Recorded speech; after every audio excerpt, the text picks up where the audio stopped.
श्री गणेशाय नमः।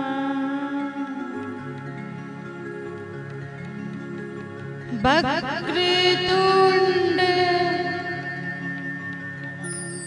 महाकाय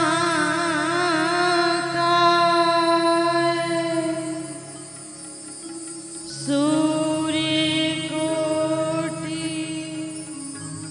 समाप्रभा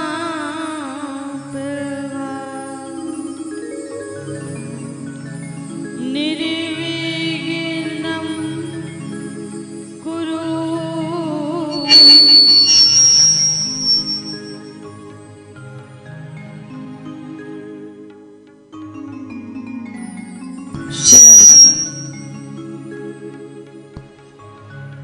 श्री राधे श्री राधे श्री राधे श्री राधे। आवाज खोल।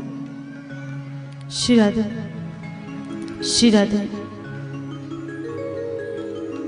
श्री राधे। श्री गणेशाय नमः। श्री गणेशाय नमः। श्री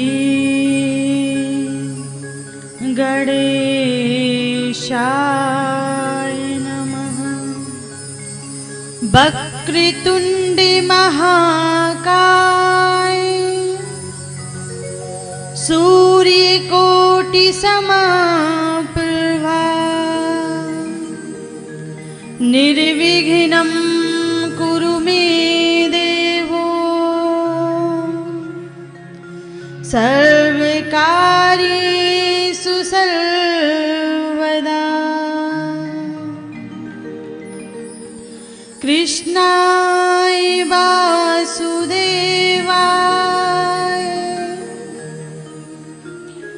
देवकी नंदनाय च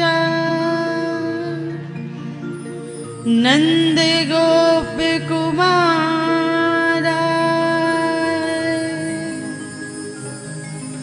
गोविंदाय नमो नमः।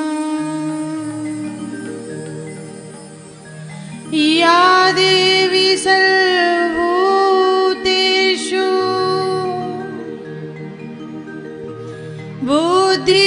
बुद्धिरूपेण संस्थिता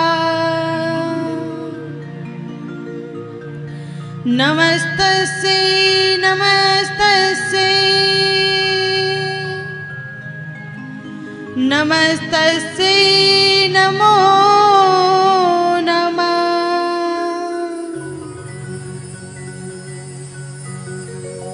राधा मेरी स्वामिनी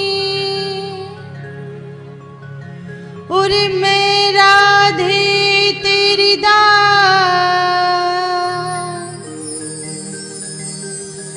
जन्म जन्म मोहि दीजियो श्री वृंदावन को वृंदावन सोवन नहीं और नंद गाँव सोगा बंसी बट सो बट नहीं कृष्ण नाम सो नाम राधे नाम सो नाम। बोले श्री महाप्राणे की, श्री वेद व्यास जी महाराज की, श्री सुखदेव जी महाराज की, श्री परीक्षित जी महाराज की, श्री सूत जी महाराज की, सोनकादि ऋषियों की। अपने अपने गुरु महाराज की जय हो, यमुना मैया की जय हो, गंगा मैया की जय हो, क्षिप्रा मैया की जय हो, धर्म की जय हो, अधर्म का नाश हो, सभी प्राणियों में सद्भावना हो, गौ माता की रक्षा हो, गौ माता की रक्षा हो, हर हर महादेव हर हर महादेव।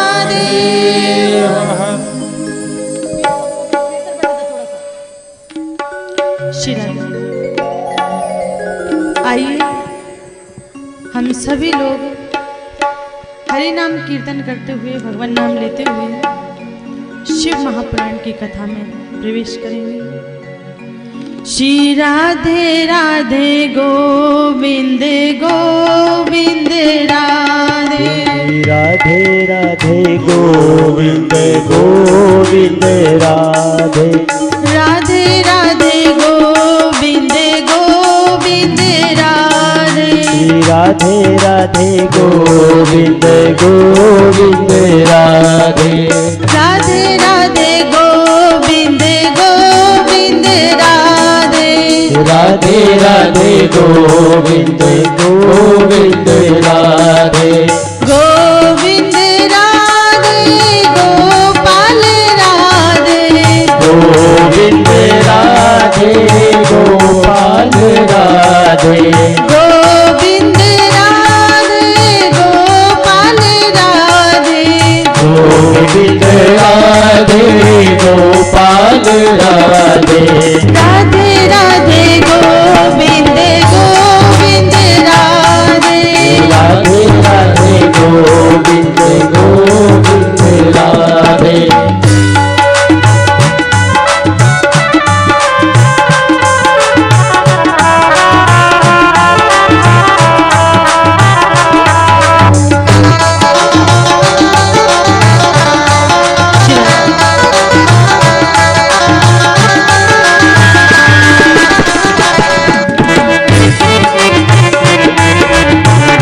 माताएं बहनें तालियों की स्वागत करते रहें, तालियां बजाते रहें।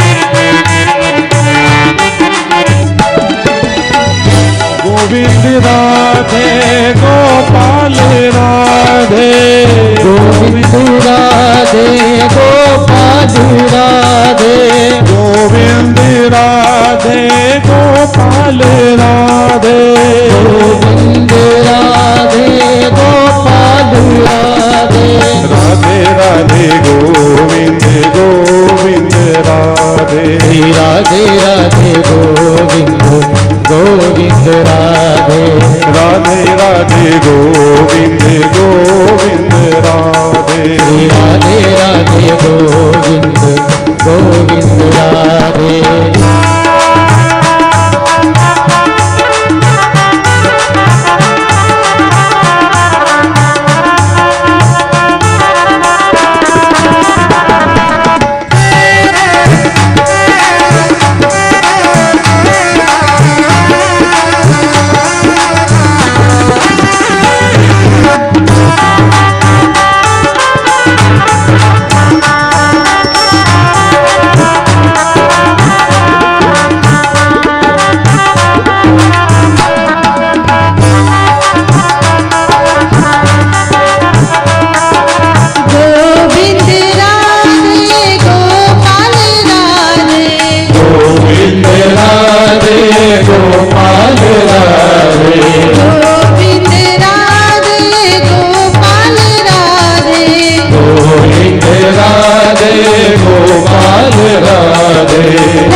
गोविंद राधे गोपाल राधे गोविंद राधे गोपाल राधे राधे राधे गोविंद गोविंद राधे राधे राधे गोविंद गोविंद राधे राधे राधे गोविंद गोविंद राधे राधे राधे गोविंद गोविंद राधे।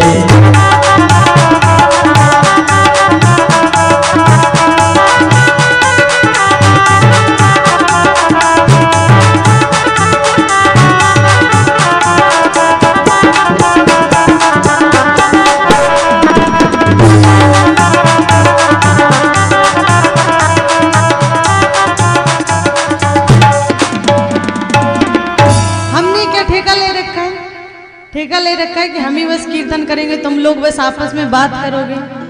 क्योंकि अपने 500 रुपया की रसीद कटवाई ली, अब ठेका माता राम को है। माता जी को अब ये गा के सुनाएगी, ये कथा करके सुनाएगी।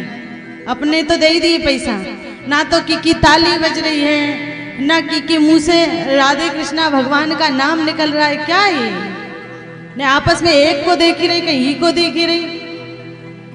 जो तुमने पहन रखो बिन्ने भी वही पहन रखो, वही कान में झुमका पहन रखे, नाक में नथनी पहन रखी, माथे पे बिंदी लगा रखी है, या वही चुनरी ओढ़ रखी है।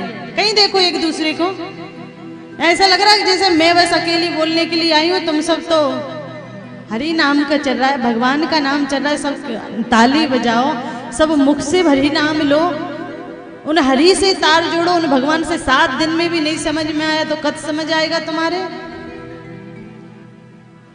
अब सब लोग कीर्तन करेंगे, कोई भी एक दूसरे को नहीं देखेगा, सामने देखिए और भगवान से अपने आप को जोड़िए। श्री राधे राधे गोविंद गोविंद राधे, राधे राधे गोविंद गोविंद राधे, राधे राधे गोविंद गोविंद राधे, राधे राधे गोविंद गोविंद राधे, गोविंद राधे गोपाल राधे, गोविंद राधे गोपाल ताली से में चलती रहना चाहिए।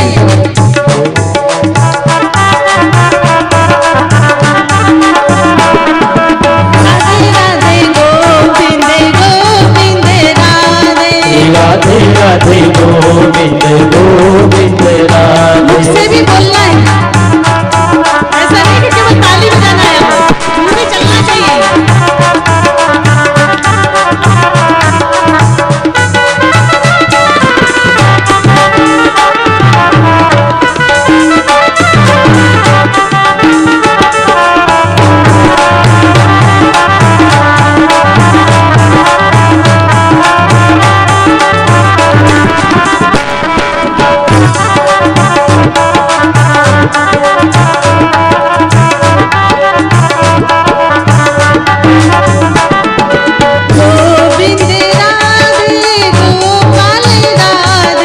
गोविंद राधे गोपाल राधे, गोविंद राधे गोपाल राधे, गोविंद राधे गोपाल राधे, गोविंद राधे गोपाल राधे, राधे राधे गोविंद गोविंद राधे, राधे राधे गोविंद गोविंद राधे,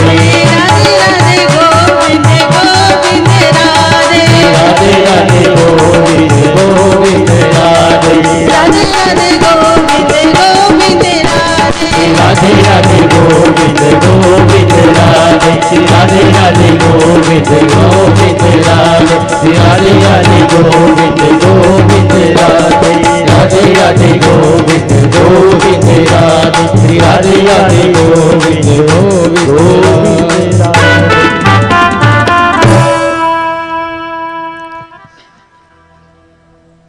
जब कीर्तन हो, जब भगवान का नाम हो, तो आपस से ध्यान हटाकर उन हरि में तार जोड़ लेना चाहिए, उन प्रभु में तार जोड़ लेना चाहिए। आज पूर्णता की ओर है, आज पूर्ण हो जाएगी ये कथा और हम यहाँ से चले जाएंगे, तो बताओ फिर कौन कहेगा कि हरि से मन को लगा लो, प्रभु से मन को लगा लो। कीर्तन हो भजन हो तो ताली सेवा के साथ भगवान नाम लेना चाहिए। कहते हैं इन हाथों में ना जाने कौन सी रेखा पाप कर्म की बन गई हो, और दुख आने वाले हों, मुसीबत आने वाली हो हो सकता है भगवान के नाम में कीर्तन करते हुए जब ताली बजाई तो उस ताली के माध्यम से जो पापों में रेखा बन गई थी वह रेखा मिट जाएगी, समाप्त हो जाएगी, वो कष्ट नहीं आएगा। इस जिह्वा से ना जाने किसको किस समय कौन सा बोल बुल गया हो तो वो पाप बन गया है, ना जाने कौन सा कष्ट देगा। तो जब इस जिह्वा से हरि नाम लेंगे, भगवान का नाम लेंगे तो वो पाप कट जाएगा, और जब वो पाप कट जाएगा तो उस पाप के बदले जो दुख आने वाला था वह दुख समाप्त हो जाएगा, वह कष्ट समाप्त हो जाएगा। इसलिए बार बार कहा जाता है भगवान का नाम लिया करो। हमें पता नहीं चलता ये मांस की जिह्वा है, ना जाने किससे कौन सा शब्द बोल दे और ना जाने किसको बुरा लग जाए, और ना हमें अनजाने में पता भी नहीं चलता कि इसको बुरा लग गया, इसका मन दुख गया, इसका दिल दुख गया, और उतने मात्र से हमें अपराध लग जाता है, पाप लग जाता है। पर जब हम भगवान का नाम लेते हैं, हरि का नाम लेते हैं अपनी जिह्वा से, अपने मुख से, तो जो अपराध किया गया था, जो पाप किया गया था वह सब पाप समाप्त हो जाता है, वह सब पाप मिट जाता है। माँ जगत जननी महामाया ललिता त्रिपुरा सुंदरी की कृपा से, भगवान भोलेनाथ भोले शंभु की असीम कृपा से शिव महापुराण का सुंदर आयोजन और श्री राधा रानी गौशाला सेवा में समर्पित शिव महापुराण का आपके ग्राम खेड़ा खजूरिया में आयोजन हुआ है। आप सब ने इस आयोजन को समय प्रदान करके, क्योंकि धन कोई भी दे देगा पर आज अगर कीमती है तो वो है सबसे ज़्यादा समय। आप सब ने समय प्रदान कर कर इस कथा को भव्यता का रूप प्रदान किया है। भगवान भोले शंभु भोलेनाथ की कृपा आप सब पर सदैव बनी रहे, आपकी सब मनोकामना अवश्य पूर्ण हो। भगवान भोले शंभु भोलेनाथ को रुद्राक्ष बड़ा प्रिय है। भगवान भोलेनाथ कहते हैं कि जो रुद्राक्ष धारण करता है, तीन चीज जिसके पास हैं वो साक्षात शिव स्वरूप ही है। प्रथम चीज है रुद्राक्ष, गले में अगर रुद्राक्ष है, मुख में हरि नाम है, और अगर शिव का भक्त है तो वो साक्षात शिव स्वरूप है। ऐसा व्यक्ति अगर आपको दर्शन हो जाते हैं, अगर दिख जाता है तो समझ लो साक्षात शिव का साक्षात्कार आज हो गया। ऐसा शिव का स्वरूप बताया। जो रुद्राक्ष धारण करता है वो मानो शिव को ही सदैव अपने साथ रखता है। कल जैसे मैंने कहा, वर्णन किया कि सबको कंठी माला धारण करना चाहिए। जब दूसरे समाज के लोगों को, दूसरे लोगों को जब उनको टोपी पहनने में शर्म नहीं आती, आधा पजामा पहनने में शर्म नहीं आती, तो फिर हमें तुलसी माला, कंठी माला, तिलक लगाने में क्यों शर्म आती है? ये तो हमारा सनातन धर्म की शोभा है, ये तो हमारा गुरूर है, ये हमारा मान सम्मान है। परंतु आज चलती फैशन के कारण, नई नई फैशन के कारण हमने वह तुलसी की माला, वह रुद्राक्ष धारण करना छोड़ दिया। जो रुद्राक्ष, जो तुलसी से हम वैष्णव कहे जाते हैं, जिन तुलसी जिन रुद्राक्ष से कहते हैं, जो लोग तुलसी की माला या रुद्राक्ष की माला धारण करते हैं तो जब हम स्नान करते हैं ना, और जैसी रुद्राक्ष या तुलसी से वो जल स्पर्श होता है तो स्पर्श मात्र से हमें गंगा, यमुना, गोदावरी, सरस्वती, सिंधु, कावेरी, सारी की सारी सप्त नदियों को स्नान का फल घर में ही प्राप्त हो जाता है, घर पर ही प्राप्त हो जाता है। क्योंकि हमारे गले में अगर कंठी माला डली है तुलसी की या रुद्राक्ष की, तो हम स्नान करेंगे तो जल स्पर्श अवश्य होगा, और जब स्पर्श जल होगा तो हमें सारी नदियों का स्नान का फल घर पे ही मिलेगा। इसलिए तुलसी की माला रुद्राक्ष को धारण करना चाहिए।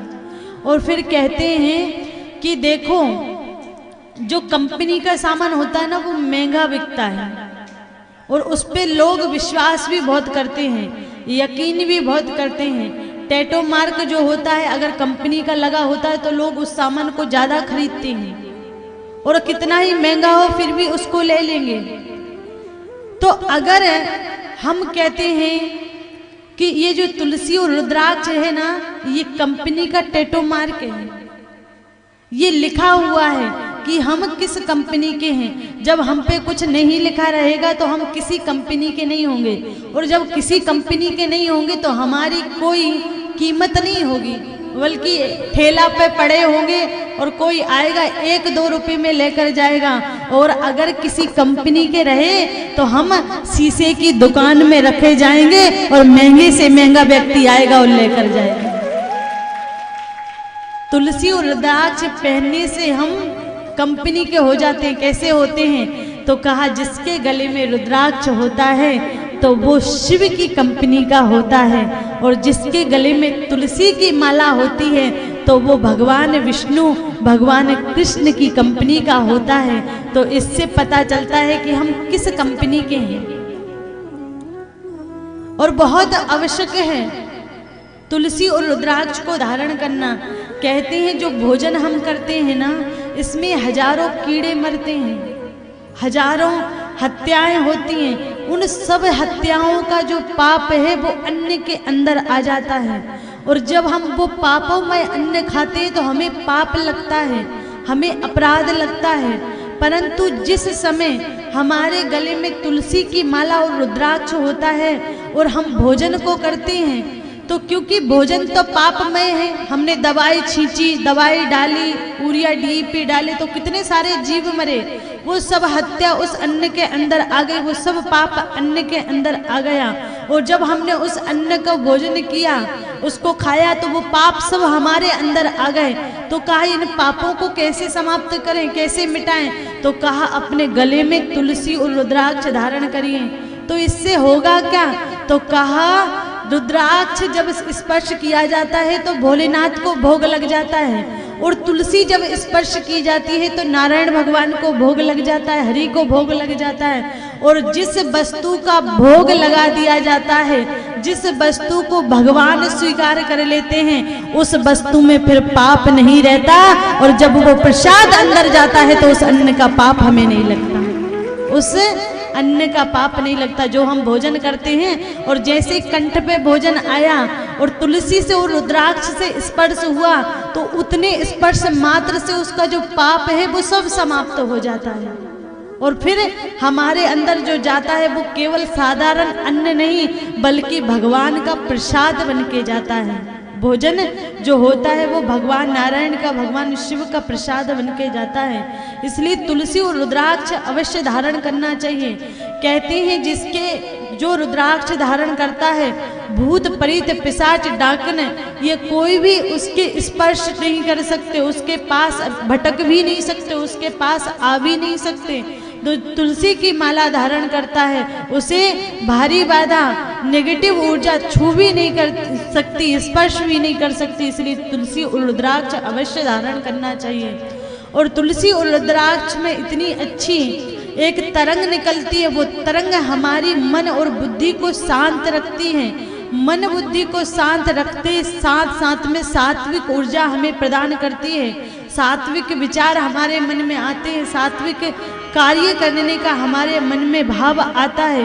इसलिए अवश्य धारण करना चाहिए। और ये तो हमारे सनातन की शोभा है कि माथे पे तिलक हो और गले में माला हो, यही तो सनातनी की पहचान है, यही तो सनातनी की पहचान है। भगवान शिव को बील पत्र भी बहुत पसंद है, बहुत प्रिय है।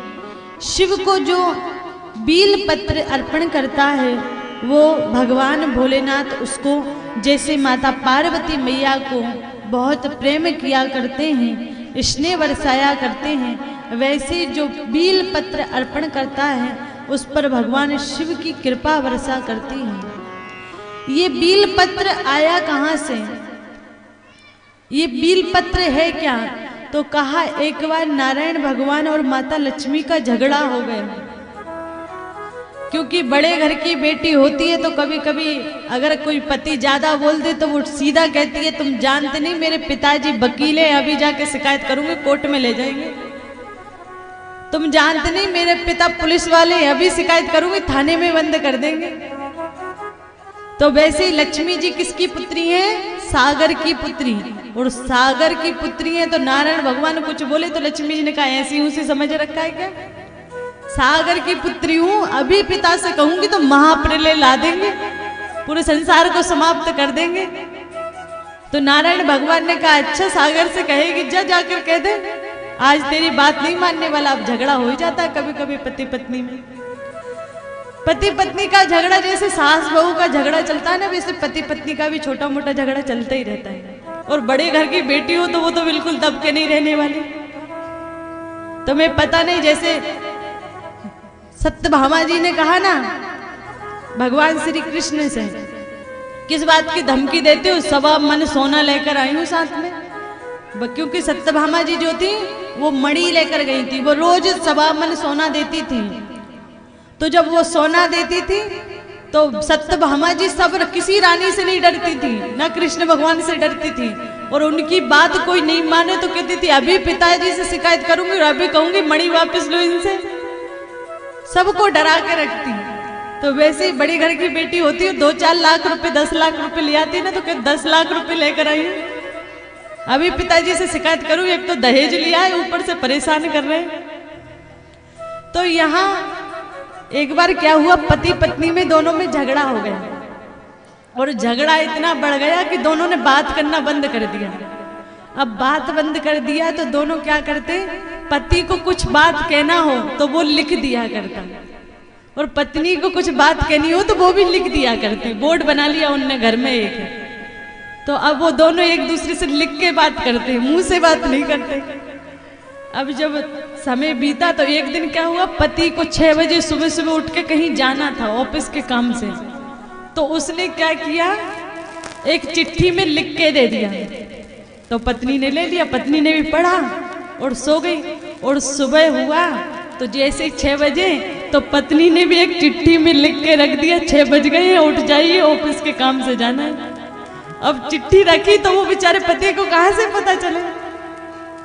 अब सुबह जब 8 बज गए और पति उठा और उठ कर देखा 8 बज गए, तो उसने कहा कि तूने मुझे उठाया नहीं। तो उसने इशारा कर दिया, चिट्ठी लिख दी थी। चिट्ठी में लिख कर उठा कर देखा तो उसमें लिखा था 6 बज चुके हैं, कृपया करके उठ जाइए आप। तो ये प्रेम का झगड़ा है। तो पति ने कहा मुंह से नहीं उठा सकती थे, तो पत्नी बोली तुम मुंह से नहीं बोल सकते थे। तो वैसे ही यहाँ लक्ष्मी नारायण भगवान का झगड़ा हो गया। अब लक्ष्मी नारायण भगवान ने कहा नारायण भगवान अब तो रहूंगी नहीं, मैं तो जा रही हूँ पिता के पास। तो नारायण को भी थोड़ा सा गुस्सा आ रहा था, तो कहा चले जाओ जाओ। तो लक्ष्मी जी सच में चली गई। अब सच में चली गई पर वो छोटा सा झगड़ा और इतना बढ़ गया। अब लक्ष्मी जी सोचे कि नारायण भगवान लेने आएंगे, और नारायण भगवान सोचे कि लक्ष्मी जी खुद आएंगे। क्यों गई, मैंने तो बोला नहीं था जाने को। ऐसे बहुत सारे ऐसा केस होते हैं। पहले माताओं को थोड़ा बहुत झगड़ा हो जाता तो मायके चली जाती, फिर वहां से सोचती पति लेने आ जाए। और लेने ना आए तो वो भी कहती मैं जाऊंगी तो इज्जत खराब हो जाएगी, बोलेंगे कि गई थी तो फिर आ गई। ने पति सोचे कि मैं क्यों लेने जाऊं, मैं लेने जाऊंगा तो बोले जरूरत पड़ गई ने आ गए। तो दोनों तरफ आफत, तो न एक आता है न एक जाता है, और कई सारे रिश्ते तो ऐसे ही टूट जाते हैं इस अकड़ में। पर ये छोटी छोटी बातों पर इतना नहीं रखना चाहिए। उल्टा पत्नी को आकर बोलना चाहिए, घर पे वापस आ जाए और आकर अगर कुछ बोले नहीं तो क्यों, मेरा घर तो आऊंगी नहीं तो कहाँ जाऊंगी, मेरा मन पड़ेगा जब जाऊंगी और जब आऊंगी। कौन होते हो तुम रोकने वाले? ऐसा नहीं कि हम आ गए हैं तो लौट के नहीं जाएंगे जब तक लेने नहीं आए, वो सही में दूसरी ले आएंगे। जमाना बहुत उल्टा है कि तू गई तो दूसरी आएगी, अब नहीं।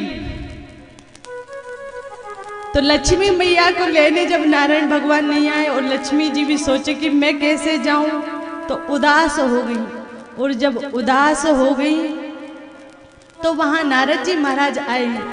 और जब नारद जी महाराज आए, नारद जी ने कहा माता आप उदास क्यों हैं? लक्ष्मी जी ने कहा नारायण से दूर रहकर लक्ष्मी कभी प्रसन्न रह सकती है क्या? मैं नारायण से दूर हूं तो उदास हूं। नारायण से मिलना चाहती हूँ, वो लेने नहीं आते, मैं जा नहीं सकती। गुस्से में मैं आई हूँ घर छोड़ के, बैकुंठ छोड़ के। तब नारद जी महाराज कहते हैं माता आप शिव की आराधना करो, भगवान शिव कृपा करेंगे और नारायण आपको लेने अवश्य आएंगे। जब नारद जी महाराज ने ऐसा कहा तो माता लक्ष्मी ने साधना की है। कहती हैं जो सावन महीना है जिसमें साधना की थी, वो सावन का महीना ही था जिसमें लक्ष्मी ने साधना की थी, आराधना की थी। पूरे महीने भर माता लक्ष्मी ने शिव को जल अर्पण किया, शिव का अभिषेक किया, शिव का तप किया।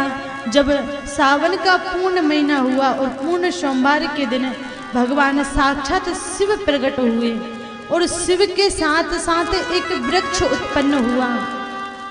माता लक्ष्मी ने शिव को प्रणाम किया, हे नाथ कृपा करें, दया करें, नारायण से फिर से लक्ष्मी का मिलन करवाएं। वहाँ भगवान शिव ने नारायण का आह्वान किया है और जहाँ शिव नारायण का आह्वान करें, नारायण को याद करें, वहाँ शिव ना आए, ऐसा नारायण ना आए ऐसा संभव नहीं। नारायण भगवान आए हैं, विष्णु भगवान आए हैं। लक्ष्मी को नारायण को सौंप दिया शिव ने और शिव ने कहा हे नारायण आप लक्ष्मी जी को साथ में लेकर जाइए। माता लक्ष्मी ने पूछा ये बील पत्र, ये वृक्ष क्या है? तो भगवान शिव ने कहा लक्ष्मी तेरे तप से, तेरे आराधना से, तेरी भक्ति से तो मैं आया हूँ और तेरे तप के तेज से ये बील पत्र का, बील वृक्ष का फल उत्पन्न हुआ है, ये बीलो वृक्ष उत्पन्न हुआ है। हे लक्ष्मी मैं आशीर्वाद देता हूँ कि आज से जो इस बील वृक्ष को मुझे अर्पण करेगा, इस बील पत्र को मुझे समर्पित करेगा, मैं उस पर बड़ा प्रसन्न होऊंगा, उसकी सभी मनोकामना पूर्ण करूंगा और आज से इसे श्रीफल कहा जाएगा। क्योंकि लक्ष्मी के द्वारा उत्पन्न हुआ था इसलिए श्री वृक्ष कहा जाता है बील वृक्ष को।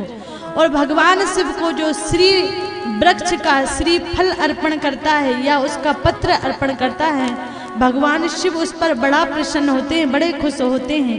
माता लक्ष्मी ने कहा मैं बड़ी प्रसन्न हूँ, बड़ी खुश हूँ।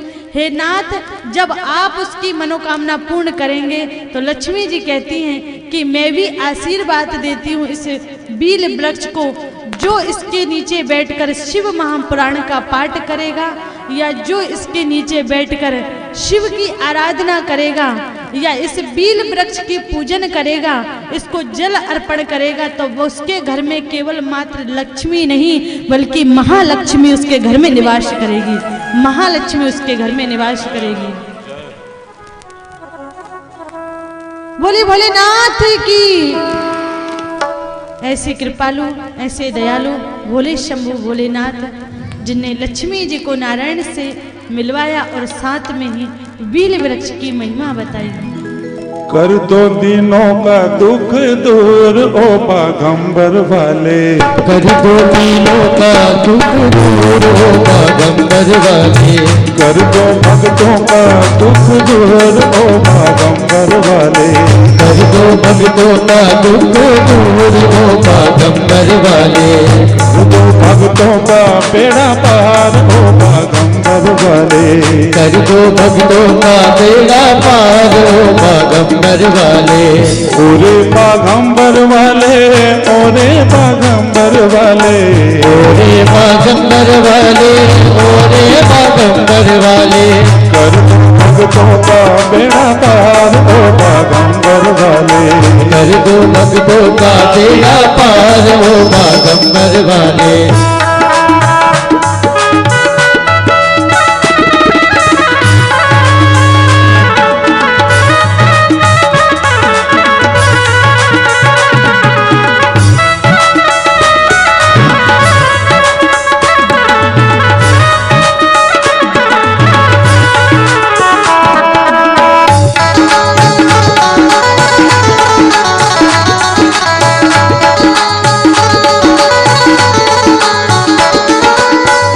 हरी हरी बिल की पत्तियां चंदन चावल, हरी हरी बील की पत्तियां चंदन चावल, हरी हरी बिल की पत्तियां चंदन चावल, हरी हरी बील की पत्तियां चंदन चावल, और चढ़ाऊं फल फूल ओ बागंबर वाले, और चढ़ाऊं फल फूल ओ बागंबर वाले, कर दो दिनों का दुख दूर ओ बागंबर वाले, कर दो दिनों का दुख दूर ओ बागंबर वाले।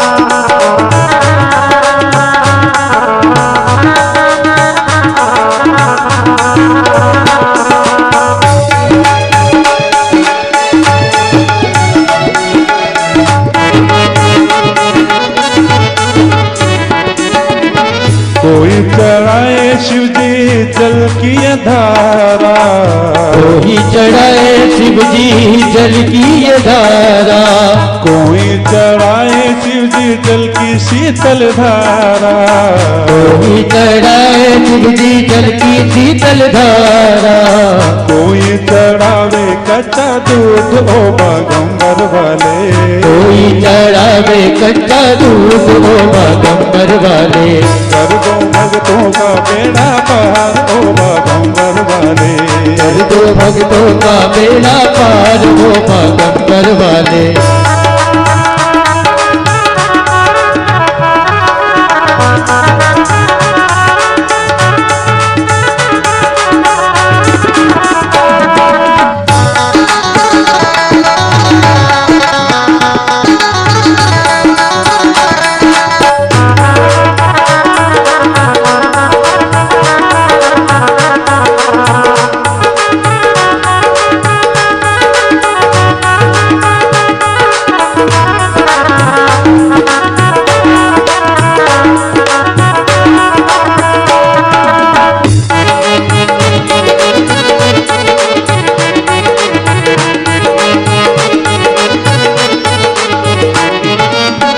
आख धतूरा शिव जी भोग लगत है, आग धतूरा शिव जी भोग लगत है, आख धतूरा शिव जी भोग लगत है, आग धतूरा शिव जी भोग लगत है, भंगिया पीवोनी भरपूर ओ बागंबर वाले, भगिया पीवोनी भरपूर ओ बागंबर वाले, कर दो दिनों का दुख दूर ओ बागंबर वाले, कर दो दिनों का दुख दूर हो बागंबर वाले।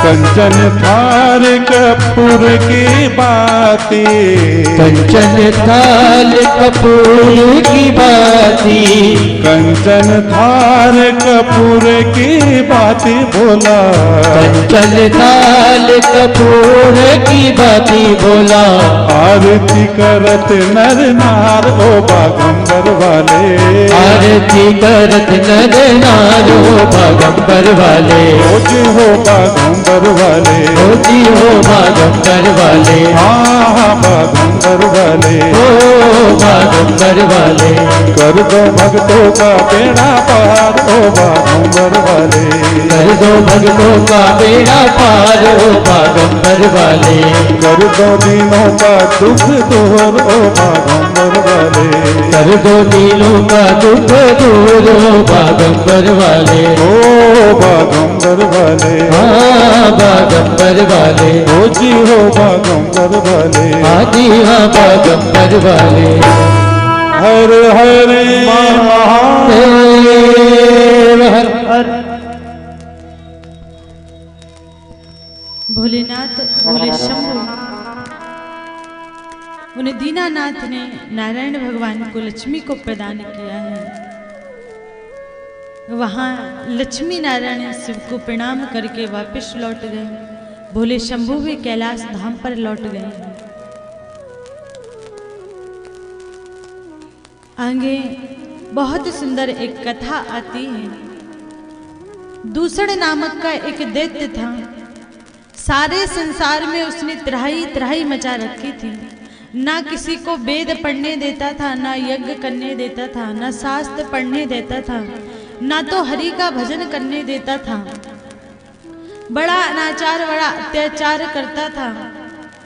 पर उस समय भी उज्जैनी अवंतिका के जो लोग थे, जो वहां के ब्राह्मण थे, ना तो उन्होंने यज्ञ बंद किया, ना ही तप बंद किया, ना ही भजन बंद किया, ना ही शास्त्र वेदों को पढ़ना बंद किया। जब सारे संसार में वेद शास्त्र बंद हो गए, यज्ञ आदि बंद हो गए, तब भी अवंतिका उज्जैन में वेद शास्त्र यज्ञ चलते रहे। इस बात का पता जब दूसर नामक दैत्य को चला कि वहां के जो पंडित पुजारी हैं वो नहीं मान रहे और यज्ञ आदि कर रहे हैं, तो बड़ा क्रोधित हो गया और आकर पूरी अवंतिका को घेर लिया चारों ओर से। बड़े भयंकर राक्षस अपने साथ में लेकर आया। यहाँ पूरी अवंतिका के लोग त्राही त्राही करने लगे। और जो ब्राह्मण देवता, एक ब्राह्मण था, उसके 4 पुत्र थे। ब्राह्मण समाप्त हो चुका था, पर उसके जो 4 पुत्र थे वो बड़े भक्त थे, बड़ी शिव की आराधना किया करते थे। उस समय उन सब ने जब उनकी शरण ग्रहण की, हे संत, हे ब्राह्मण देवता, आप हमारी रक्षा करें, अब ये प्राण नहीं बच सकते। दूषण नामक दैत्य आया है और सबको मार रहा है, सबके प्राण ले रहा है। उस समय उन ब्राह्मणों ने कहा, तुम सब के सब मेरे साथ चल के शिव की शरण ग्रहण करो। भगवान भोलेनाथ की शरण ग्रहण की और कहा कि अगर साधारण एक राजा की शरण ले लेते हैं, साधारण किसी मनुष्य की, किसी व्यक्ति की शरण ले लेते हैं, तो वो व्यक्ति निर्भय हो जाता है। तो फिर हम तो कालों के काल महाकाल की शरण ले रहे हैं, तो फिर हम निर्भय नहीं होंगे क्या? भगवान शिव की शरण में गए और जैसी शिव की शरण में गए, दूषण नामक दैत्य आया मारने के लिए। और जैसे ही मारने के लिए आया तो वहां पर भयंकर ध्वनि हुई और सारा संसार डगमगाने लगा। धरती फट गई और धरती में से महाकाल बाबा उत्पन्न हुए। बोले महाकाल की, महाकाल की जय हो। भोलेनाथ, भोले शंभु महाकाल बाबा उत्पन्न हुए हैं। एक ही हाथ से दूसरे को, दैत्य को पकड़ा और उसके प्राणों को जैसे ही पटकनी दी, प्राण उड़ गए, प्राण निकल गए। दूषण नामक दैत्य को जैसे ही मारा तो अन्य जितने भी राक्षस आए थे सबके सब भयभीत होकर डर के मारे वहां से भाग गए। सबकी रक्षा भगवान भोले शंभु भोलेनाथ अवंतिका में की है। प्रार्थना की उन ब्राह्मण देवताओं ने, हे नाथ, आप यहीं पर विराजमान रहे, अब यहाँ से छोड़कर ना जाएं। तो जो गड्ढा हुआ था, जहाँ भूमि फटी थी, वहीं भगवान शिव विराजमान हो गए। नाम पड़ा महाकालेश्वर, महाकाल बाबा नाम पड़ा, जो आज भी विराजमान हैं। आज भी हम सब भक्तों की मनोकामना को पूर्ण कर रहे हैं, हम सब के दुखों को दूर कर रहे हैं।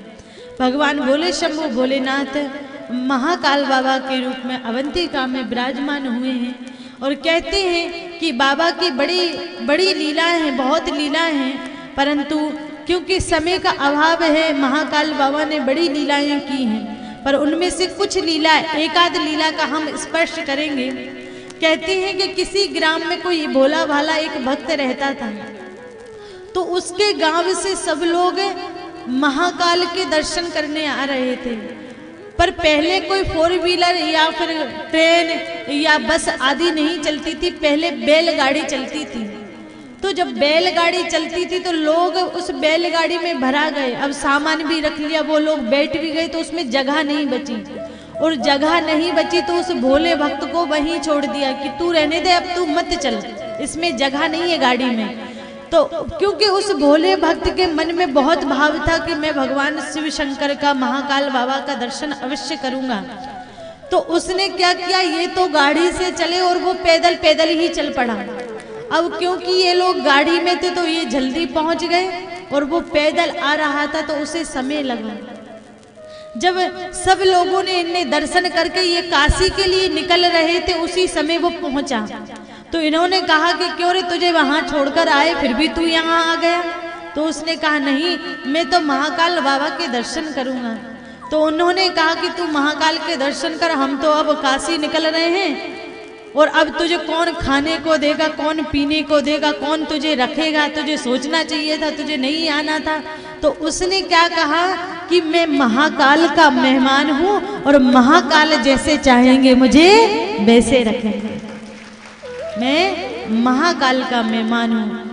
और कहते हैं कि जो भगवान भरोसे होता है उसकी बात तो भगवान ही रखते हैं। जब अन्य सब लोग काशी के लिए निकल पड़े तो यहाँ इसने महाकाल बाबा के दर्शन किए, हरसिद्धि के, भूखी माता के, मंगलनाथ के, सांदीपनी के, पूरे हरसिद्धि आदि सबके दर्शन।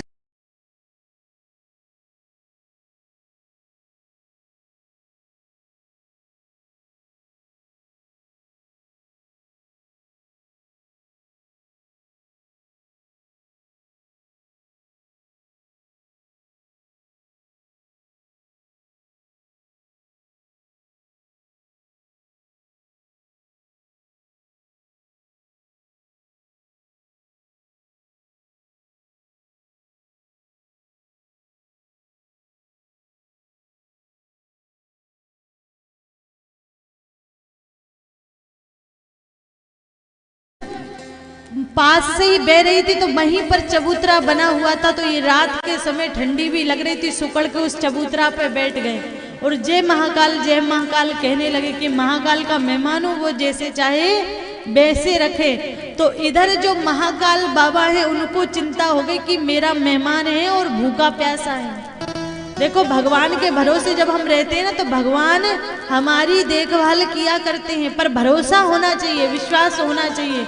विश्वास हमें होता नहीं और हम कहते हैं भगवान हमारी परवाह नहीं करते, हमारी कामना पूर्ण नहीं करते, हमारी और देखते नहीं है। तो नहीं, वो देखते हैं, परंतु वो देखते ये भी हैं कि तेरा विश्वास पूरा है कि नहीं, भरोसा दृढ़ है कि नहीं। जब उस भक्त का भरोसा देख लिया कि वो किसी के यहाँ नहीं गया, कहीं धर्मशाला भी नहीं गया, महाकाल का हूँ तो महाकाल मेरी जैसे करेंगे व्यवस्था में वैसे रहूंगा।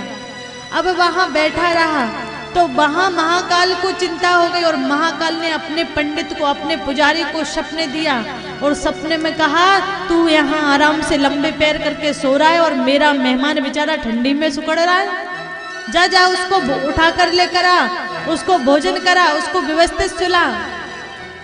तो पुजारी जी ने कहा ऐसा कौन सा महाकाल का मेहमान आ गया, बेचारा डर के मारे भागा भागा गया। अब राम घाट पे जाकर चिल्लाने लगा महाकाल का मेहमान कौन है भैया, महाकाल का मेहमान कौन है। अब सब आश्चर्यचकित हों कि महाकाल का मेहमान ये कौन सा नया व्यक्ति है, क्योंकि सबके अंदर वो भाव नहीं था, हर किसी के अंदर ये भाव नहीं आता। पर ये उस कोने में उस छतरी के नीचे बैठा हुआ था, इसने कहा मैं ही महाकाल का मेहमान हूँ। तो तू ही महाकाल का मेहमान है भैया, तू तो यहाँ बैठा हुआ, महाकाल हमें परेशान कर रहे हैं, चल तू बहुत दिक्कत में है, तू मेरे घर पे चल। उसने कहा नहीं, मैं घर पे नहीं जाऊंगा, महाकाल का मेहमान हूँ, महाकाल के पास ही रहूंगा। तो उसको मंदिर में ले गए और जब मंदिर में ले गए तो उसको बढ़िया भोजन कराया, उसकी व्यवस्था करवाई, उसको बढ़िया अच्छे से सुलाया। अब सुलाया, पंडित जी उसको सुला के वापस घर चले गए और इधर महाकाल बाबा सोच रहे हैं कि देखो मेहमान की खातिरदारी कोई ऐसे करता है क्या। उसको भोजन भी करा दिया, उसको सुला भी दिया और जो सबसे प्यारी भांग की जो शरबत है, जो लस्सी है, वो तो इसे पिलाई नहीं। अब मेहमान जब आता है तो हम क्या खिलाते पिलाते, जो हमें सबसे प्रिय चीज होती है हम उसको खिलाते पिलाते हैं। तो कहा इसको शरबत तो पिलाया ही नहीं, इसको नहीं पिलाया, मुझे जाना पड़ेगा। तो भगवान महाकाल ने अपने हाथों से शरबत बनाया, ठंडाई बनाई, उस ठंडाई को वो जो सोने का उनका गिलास था उस गिलास में भरा और गिलास में भरकर लेकर गए और उसको पिलाया। और जब पिलाया और जब पिलाकर वापस आए महाकाल तो वो गिलास जो था वो उसको ही देकर आ गए, छोड़े आए वहां पर। उसने पूछा भी तू कौन है, तो कहा मैं भी महाकाल का भक्त हूँ। भगवान शिव ने ये नहीं कहा कि मैं साक्षात बोले हूँ मैं शिव हूँ, तो उससे बोल दिया कि मैं भी महाकाल का भक्त हूँ, उनका ही पंडा उनका ही पुजारी हूँ। उसने बेचारे ने ठंडाई ले ली, ठंडाई पी ली, गिलास अपने सिर पे रख के सो गया। जब सवेरे हुआ और पुजारी जी गिलास को ढूंढने लगे कि वो सोने का गिलास गया कहाँ, तो ढूंढते ढूंढते पता चला कि वो गिलास जो था वो तो उसके पास रखा है। तो उससे पूछा कहाँ से आया, तो कहा भैया मैंने नहीं लिया, कोई व्यक्ति आया था एक, उसकी जटा बंधी हुई थी, वो भी ये भी नहीं जानता कि भगवान शिव कैसे हुए, कि जटा बंधी हुई थी, सांप लटका हुआ था, जान गया पुजारी की भगवान शिव आए थे। बोले नाथ की। देखिए परम पूज्य गुरुदेव हमारे बीच पधार चुके हैं। माताएं बहनों से निवेदन है कि अपने स्थान पर यथावत विराजी रहें, खड़े न होएं, उनको वहीं से स्वागत करें, चरणों में पुष्प चढ़ाएं, उनकी वंदना करें गुरुदेव की। माताएं बहनें यथावत स्थान पर विराजी रहें।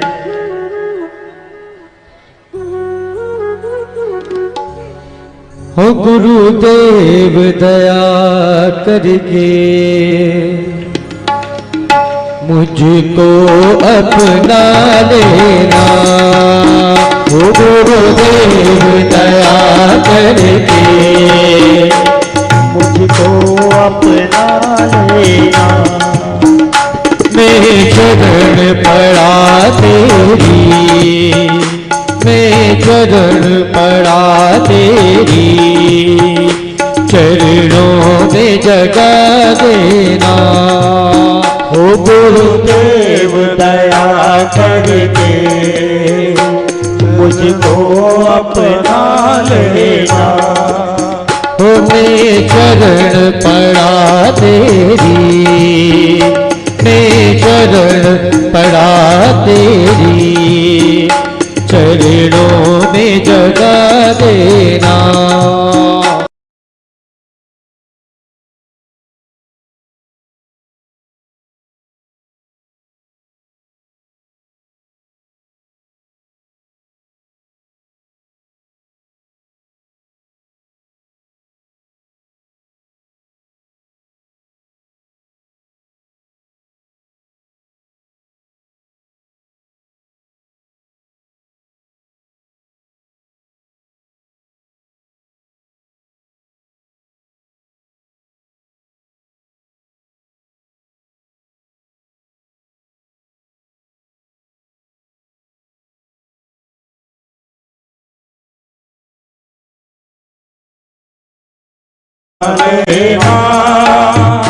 जैसा भी हूँ तेरा हूँ, जैसा भी हूँ तेरा हूँ, चरणों में जगा देना, गुरुदेव दया करके चरणों में जगा देना।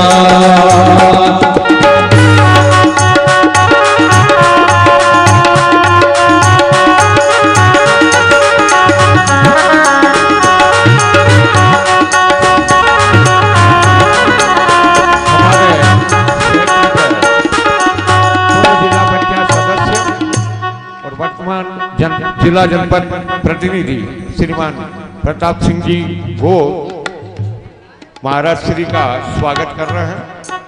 शिव महापुराण में पधार है, इसके लिए धन्यवाद। पापी हूँ या कपटी हूँ, जैसा हूँ तुम्हारा हूँ, ओ पापी हूँ या कपटी हूँ, जैसा भी तुम्हारा हो, ओ पापी हूँ या कपटी हूँ, जैसा हूँ तुम्हारा हो, पापी हूँ या कपटी हूँ, जैसा हूँ तुम्हारा हो, निर्दोष समझ करके, बालक यूं समझ करके, सीने से लगा लेना, गुरुदेव दया करके चरणों में जगा देना।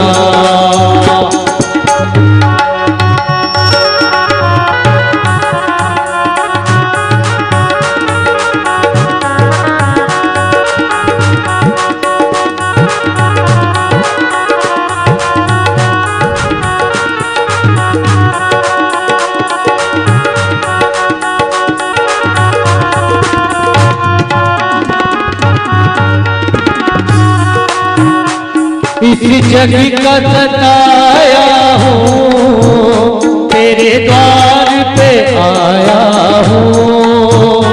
इस जग का सताया हूँ, तेरे द्वार पे आया हूँ।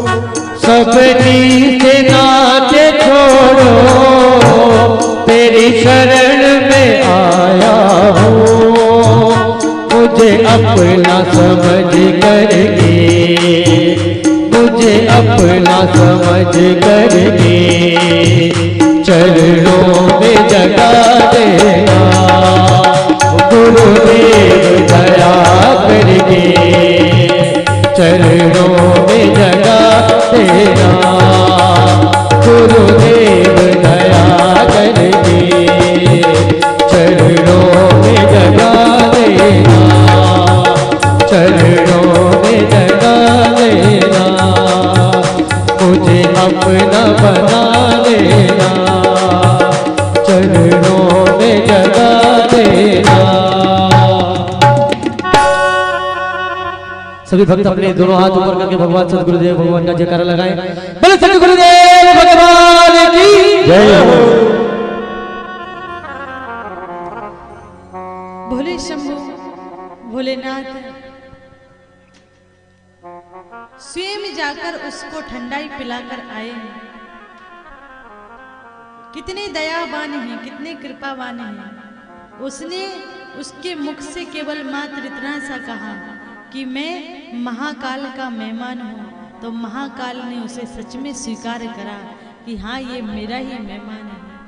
जब सवेरा हुआ और ब्राह्मण देवता से वो कहकर कि मैं अब काशी जा रहा हूँ, ब्राह्मण देवता ने कहा जिसके लिए महाकाल स्वयं आए अब उसे कहीं और जाने की जरूरत नहीं, अब और कहीं जाने की आवश्यकता नहीं। और कहते हैं कि महाकाल के मंदिर में ही उसके प्राण निकले, और जब प्राण निकले तो उसे यमराज नहीं बल्कि महाकाल आए और लेकर कैलाश धाम को लेकर गए।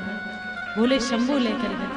कितने दयामय, कितने कृपामय हैं शंभु, कितने दयालु हैं। ऐसे भोलेनाथ, ऐसे भोले शंभु जिनकी शरण में जाने मात्र से बड़े कृपा करते हैं, बड़ी दया करते हैं। ऐसे भोलेनाथ की शरण हम क्यों ना लें।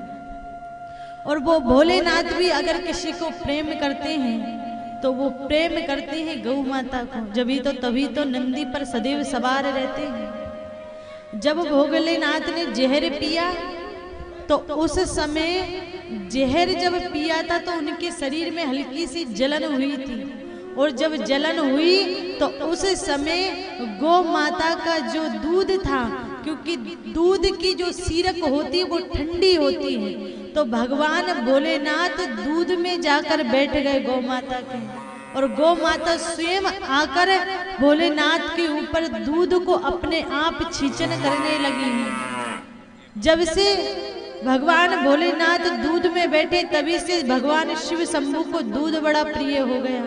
और भगवान भोलेनाथ क्योंकि विषधारी हैं, सदैव नाग लटके रहते हैं, और जहर भी पान किया है, नीलवर्ण भी हो गया है, तो इसीलिए भगवान भोले शंभु दूध बड़ा प्रिय है।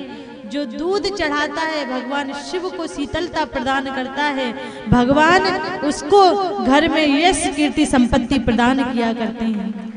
भगवान भोलेनाथ कृपा करते हैं। वो गौ माता जिसको दूध में भगवान शिव स्नान करते हैं, जिससे गौ माता के दूध से, जिस पंचामृत से भगवान शिव का अभिषेक होता है, जिस गौ माता के बिना हमारी कोई भी पूजा संभव नहीं हो पाती। अगर शिव की आराधना करना है तो पंचामृत से स्नान कराना पड़ेगा। अगर कृष्ण की आराधना करना है तो उन्हें भी पंचामृत से स्नान कराना पड़ेगा। अगर यज्ञ करना है तो वहां पर भी घी की आवश्यकता पड़ेगी, घी के बिना यज्ञ संपन्न नहीं होता। अगर भगवान की पूजा भी करना है तो दीपक लगाने के लिए भी हमें घी की आवश्यकता पड़ती है। यानी हमारे पूरे जीवन में हमें गौ माता की, घृत की, दूध की और गौ माता की सेवा की कितनी आवश्यकता है आप स्वयं ही जान लीजिए। वो गौ माता जिसके बिना ना तो हमारा सनातन धर्म पूर्ण होता है, ना हम पूर्ण होते हैं, ना हमारी कोई पूजा पूर्ण होती है। वो गौ माता आज दर दर भटक रही है, रोड पर पन्नी खा रही है, उस पन्नी को खाकर उसके प्राण निकल जाते हैं। हम तो समोसा और कचौड़ी खाकर पन्नी में थोड़ा बहुत छोड़कर फेंक देते हैं, और जब वो गौ माता उस पन्नी को आकर उस समोसा और कचौड़ी के खाने के चक्कर में पन्नी को खाती है, और जैसे ही पन्नी को खाती है तो वो गले में फंसने से उसके प्राण निकल जाते हैं, और जब प्राण निकलते हैं तो कहीं ना कहीं गौ हत्या के अधिकारी पापी हम भी हो जाते हैं, कहीं ना कहीं हम भी उस गौ हत्या के पापी हो जाते हैं।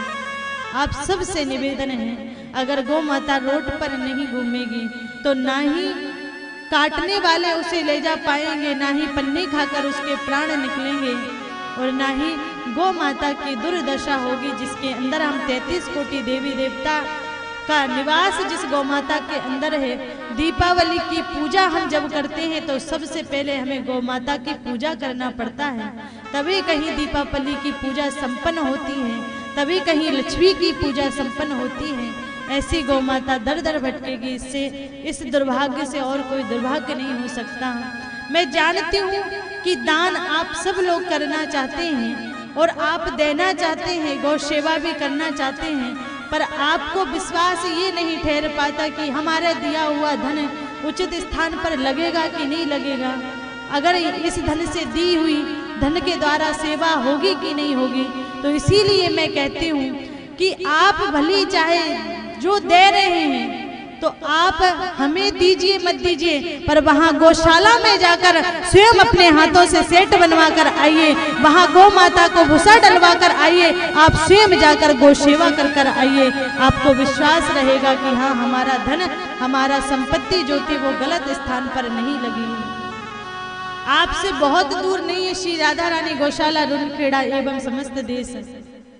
जो गौशाला है वो आपके ही पास में ही है, आपके जिले में ही है, उज्जैन जिले में ही आती है, और रुनखेड़ा गांव भी कोई यहाँ से ज्यादा दूर नहीं, 90-100 किलोमीटर की दूरी पर है। आप स्वयं जाकर वहाँ पर देखिए कैसी गौ सेवा चल रही है, कितनी गौ सेवा की आवश्यकता है, क्या क्या वहाँ जरूरत है, क्योंकि वो केवल मात्र हमारी या केवल रुनखेड़ा वालों की नहीं, बल्कि वो सारे समस्त भारत देश की गौशाला और आप सबकी गौशाला है, और हम सबको मिलकर उस गौशाला को चलाना है। और कहते हैं कि देखो 100 रुपये 50 रुपये इससे तो गौशाला नहीं चल सकती। आप भी समझते हैं कि गौ माता की सेवा 100 और 50 रुपये से नहीं हो सकती। कम से कम ऐसा तो लगना चाहिए कि हम गौ माता की सेवा में समर्पित कर रहे हैं धन को, और हम सच में हृदय खोलकर दे रहे हैं। मैं आपको विश्वास दिलाती हूँ कि गौ माता की सेवा में आप जितना समर्पित कर रहे हो, आने वाली फसल में गौ माता 4 गुना आपको बढ़ा कर देगी, आपके धन में आनंद कर देगी, आपके जीवन में आनंद कर देगी, आपको अवश्य बढ़ा कर देगी। परंतु कम से कम खुलकर आप दान कीजिए, उस कंजूस भक्त की तरह मत करिए। देखो कथा हुई और कथा में सब लोग कुछ ना कुछ दान कर रहे थे, पर एक व्यक्ति ने सोचा, क्योंकि वो बहुत कंजूस था, बहुत कंजूस, तो उसने सोचा पूरा गांव दान कर रहा है तो अपन भी दान कर देते, पर दान कितना करें, तो कहे 1 रुपये दान करते हैं। तो 1 रुपये दान करने के लिए लेकर आया लास्ट दिन कथा के। अब जब लेकर आया तो उसको उस रुपया को मुट्ठी बांध के कस के बैठा, कस के मुट्ठी बांध के, क्योंकि पैसा को छोड़ता ही नहीं, बिल्कुल नहीं छोड़ता, तो कस के बांध के बैठा। और जब कथा 2-3 घंटे की पूर्ण हुई, और जब पूर्ण हुई तो दान देने की बारी आई, तो सब लोग दान देने लगे, तो उसने सोचा मैं भी दान कर देता हूँ। और जैसे क्योंकि कस के मुट्ठी बांधी थी वो पसीज गई थी, पानी आ गया था, तो उसने जैसे ही खोली और खोल कर देखा कि पानी हो रहा, तो उसने कहा मत रो मैं नहीं दान करूंगा, मत रो तू तो ऐसा मत करिए। कम से कम गौ माता की सेवा में आप समर्पित कर रहे हैं धन को। गौ माता कभी किसी का उधार नहीं रखती है, वो आपको अवश्य 4 गुना प्रदान करके देगी, 4 गुना बढ़ा कर देगी। हम सब गौ सेवा करेंगे, गौ माता की रक्षा करेंगे, ये संकल्प हमने लिया है, तो हमें गौ सेवा सभी को मिलकर करना है। क्योंकि कथा तो बहुत है, हरि अनंत हरि कथा अनंता, प्रभु की कथा जब सरस्वती माता शेष नाग भी नहीं कह सकते तो हम में क्या सामर्थ्य है कहने की। आज क्योंकि पूर्णता की ओर है कथा और महाराज श्री का सत्संग भी हमें श्रवण करना है, तो आज कथा को हम यहीं विराम देंगे, विश्राम करेंगे। और अगर मुझसे कभी आपको मैंने डांट दिया हो, कभी मैंने गलत बोल दिया हो, कभी कुछ कह दिया हो, मेरी वाणी में क्योंकि हजारों शब्द बोलती हूँ और कोई तो अपराध होता नहीं है, वाणी के द्वारा बोलती हूँ, हजारों शब्दों में ऐसा कोई शब्द भूल गया हो जो आपको अच्छा नहीं लगा हो, आपको बुरा लगा हो, तो मैं आप सबसे हाथ जोड़ के क्षमा मांगती हूँ कि मुझे आप सब लोग क्षमा कर दीजिए अगर कोई गलती हो गई हो तो। और क्योंकि भगवान भोले शंभु की असीम कृपा से ये कथा बहुत सफल रही। अपराध कोई गलती हुई हो तो क्षमा करिएगा और साथ में ही ऐसे धर्म कार्यों से सदैव जुड़े रहिएगा। श्री राधा रानी गौशाला आप सबकी गौशाला है, आप सबको सेवा करना है, वहाँ जाकर आप सबको वहाँ जाना है और आप अपनी गौ माता समझकर, अपनी गौशाला समझकर सेवा करिएगा। और तो मैं क्या कहूँ, आप सब बहुत अच्छे भक्त हैं, बहुत प्रेमी हैं और मुझे विश्वास है कि आप राधा रानी गौशाला से अवश्य जुड़ेंगे और उसको बहुत भव्यता प्रदान करेंगे। आप सभी को राधे राधे, श्री शिवाय, नमस्तुभ्यं। देखिए, इस कथा से प्रभावित होकर, पूज्य गुरुदेव और गुरु माँ की कथा से प्रभावित होकर एक भक्त ने अपने जीवन की कमाई, अंदर की कमाई, एक गुल्लक तोड़कर 2842 रुपए गौशाला में दान किए हैं। श्री राधा रानी गौशाला बहुत में सुंदर, बहुत सुंदर। तालियों की से और जोर से बजाइए।